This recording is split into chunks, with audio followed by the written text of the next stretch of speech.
Okay, so it's election year, and that means the markets are going to go a little crazy. Yeah. And we've got this news excerpt that has some pretty interesting stuff in it about investors betting on a Trump win, Uh-huh.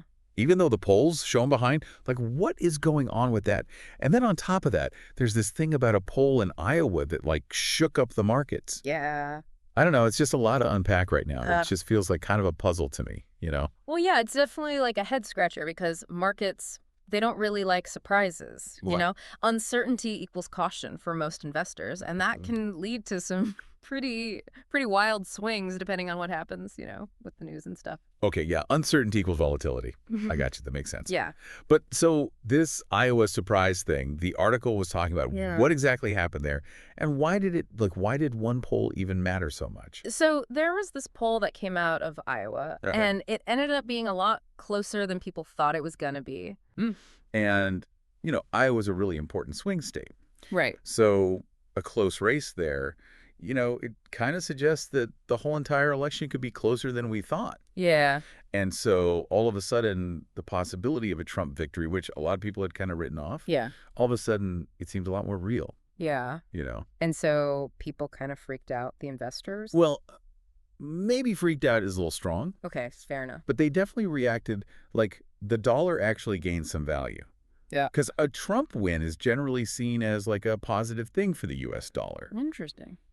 At the same time, US Treasury bonds, which are normally a pretty safe bet, Mm-hmm. their prices dropped as investors moved away from them, Okay. looking for other places where they could maybe get a better return. Okay, so one poll in Iowa can send like ripples through the whole market. Yeah. That's crazy. But so then the article also talks about how betting markets are favoring Trump, Right. even though the polls show him behind. How does that even work? Yeah. That makes no sense to me. Like, is everyone just saying two different things and we're supposed to just pick which one we like better? I know, it's a little confusing. Yeah. But the thing is, betting markets, they're not just based on polls. They're actually taking into account a whole bunch of other factors. Things Okay. like campaign momentum, are there going to be some unexpected events? Mhm. And they're even looking at like the risk appetite of investors in general. So it's Yeah. kind of like this big collective wisdom of the crowd Right. where people are literally putting their money where their mouth is, I like that. you know? Yeah. Okay, so even if someone is behind in the polls right now, Yeah. the betting markets might still favor them Right. if people think that they have a chance of winning. That makes sense. Exactly. It's all about who people believe is going to win in the end, Gotcha. not just who's ahead right now.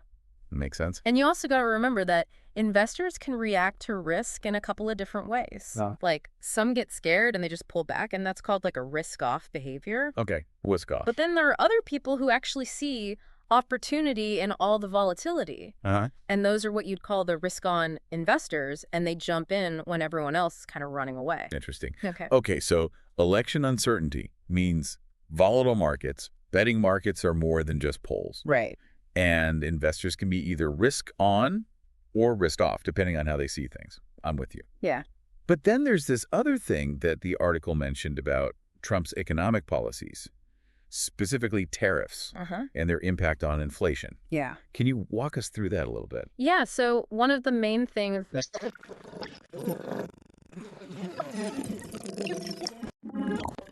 other countries. And, there are a lot of different opinions about whether or not tariffs actually work. Sure. But one thing is clear. Oh, okay. They make imported goods more expensive. So everything just costs more, which leads to inflation. Bingo. Yeah. Higher prices on goods from other countries Uh-huh. can lead to, like, a general rise in prices everywhere. Right. And that's exactly what we call inflation. Okay, and then to try to fight that inflation, Right. the Federal Reserve usually comes in and raises interest rates. That's right.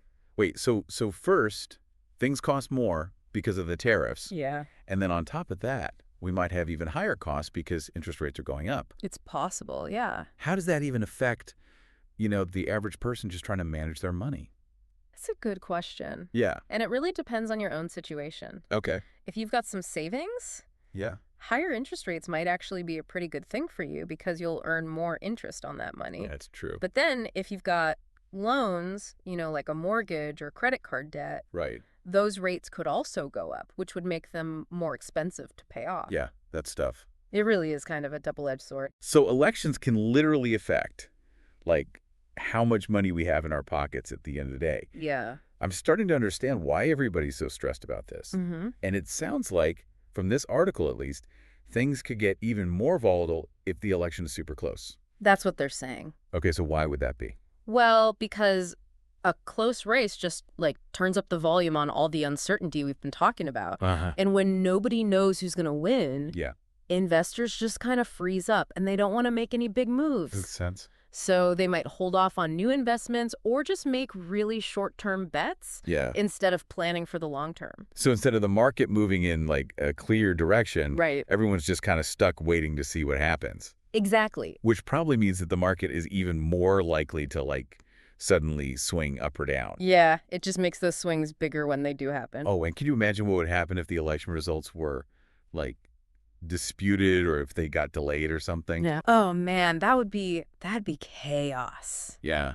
That kind of uncertainty is like the worst case scenario for the markets. Okay. It's really impossible to say what would happen, I- but you can be sure that we'd see some really crazy volatility. Okay, so just to recap, elections are unpredictable, Yeah. which makes markets go nuts. Uh-huh. Betting markets aren't always showing us the whole picture. Right. And Trump's policies, especially the tariffs, could have a real impact on inflation Yeah. and on interest rates, Yeah. which could then affect, our own wallets. That's right. That's a lot to think about. It is. It is a lot. But, now that we've kind of gone through all of this, Uh-huh.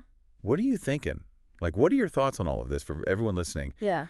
How do you feel about your own investments, Yeah. given this potential election roller coaster ride? This isn't financial advice or anything, Of course not. but it might be a good time to do some of your own research. Maybe talk to a financial advisor Yeah. and just make sure that you're prepared for whatever happens. Yeah, definitely. Because one thing's for sure, What's that? things are going to get interesting. They always do. That's true. Well said.